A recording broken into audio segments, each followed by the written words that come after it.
Disputes reflect the entire caste system.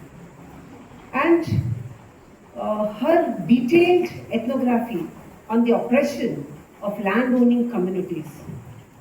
Landowning communities, you all know, the Vakaligas and the Lingayats in Karnataka. And they had a direct application of this method, showing how power is exercised in daily life and how power is in daily life is rather than just described in scriptures. And then she also focused on directed change. Her other influence on her Manchester School's influence was she was interested in social change. Srikant sir ended by saying that she was not an individualist. She thought of herself and her society only. You understand? So she looked for a change to happen because she never wanted to just talk. She never made her voice. But that voice became a stronghold of many Dalits that we see today. And especially what type of change she looked under the colonial or the state intervention after the 1947. Now this led Parvatama ma'am to become a public sociologist. Now she just didn't observe. All of us observe society. We see what is happening from morning to evening. She evaluated the impact. She evaluated the impact of what is happening in the society. Especially she evaluated what was happening from the government end through their policies. What are the policies? Like your reservation policies, or it could be your land reforms. And if you, to see this, they actually changed. If you look at and you study the policies properly, they changed the power balance for the scheduled caste communities in the state. Now her book, Under the Impact of Directed Change, which was published in 1971, specifically analyzed how state-led reforms often failed to reach the marginalized because local elites captured all the benefits that we are seeing even today. What Madam saw this in the 50s and 60s, it's still studying, it is still continued, and we are still yet to see that 100% change. Because we are already seeing how the money meant for the SCs and STs are diverted in every government.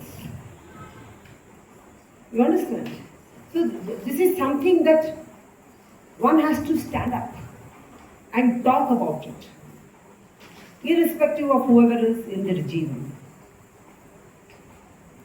But she made an effort and she dared to talk and give the facts, what was there in the society happening towards the community, to the government. And she didn't mince her words here. She said, a spade, a spade. Right?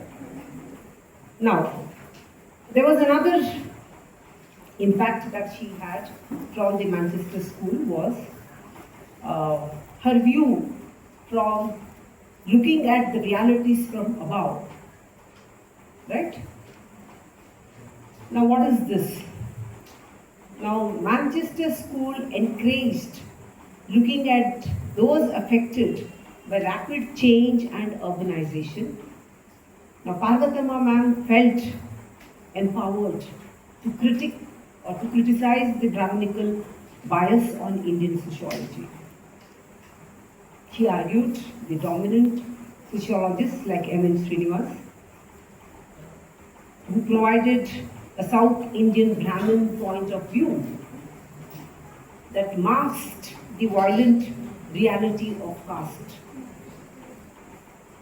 Her Manchester training gave her the theoretical tools to present the subaltern or Dalit perspective as equally scientific and valid.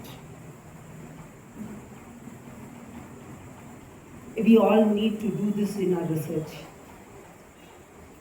We need to tell our research students to look at society from how CP spoke, told the realities from the ground. Now, the Manchester School's conflict theory also had influence on her Veer Shaivism movement. Her study on Veer Shaivism is a masterclass in applying the Manchester School's conflict theory. Most of them saw it as a spiritual movement.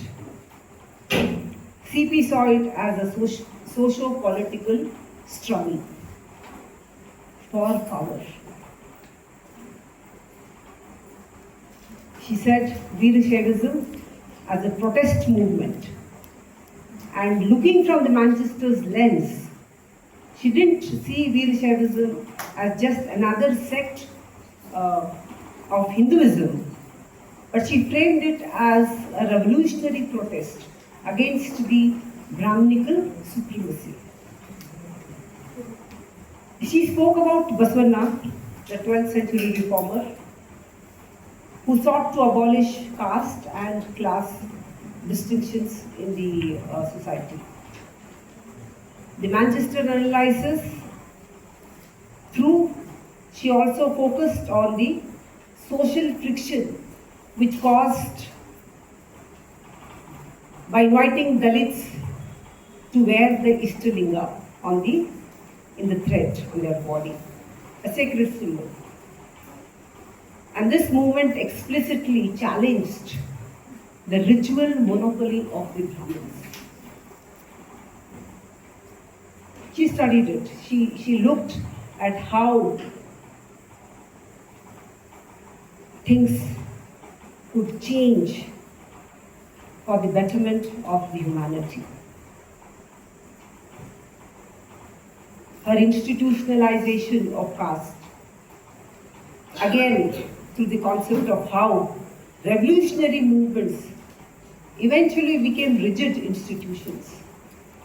Now she talked about and she tracked this movement's betrayal of the original protests.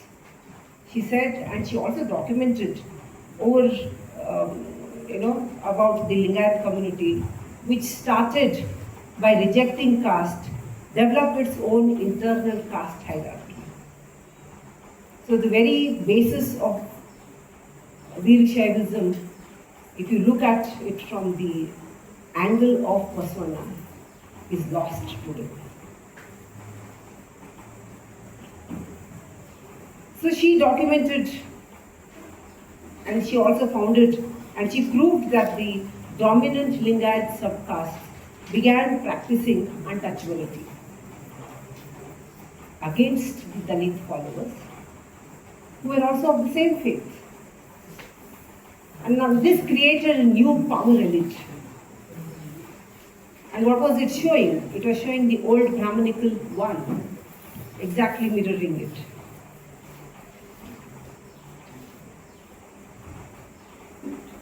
And she analyzed how Veerashaivism became a vehicle for political and agrarian control in Karnataka. She showed that the Lingayat used their religious identity to consolidate land ownership. The result in her village studies, she studied being a Lingayat, and she said was not just a religious label, but it was a class label. The conflict was not about religion or about religions or about it being religious in nature, but it was a struggle between the landed Lingayat and the landless Dalit. Her anti-Brahmin alliance where she spoke about the non-Brahmin movement in Karnataka as a tactical power struggle rather than purely calling it as only a social reform. And she criticized and she noted that while the movement succeeded in reducing Brahmin dominance in government jobs, the benefits were largely captured by a dominant landed castes, that is, the Lingayats and the Vakalingas in the state, and leaving Dalits at the bottom of the new hierarchy, is what she saw.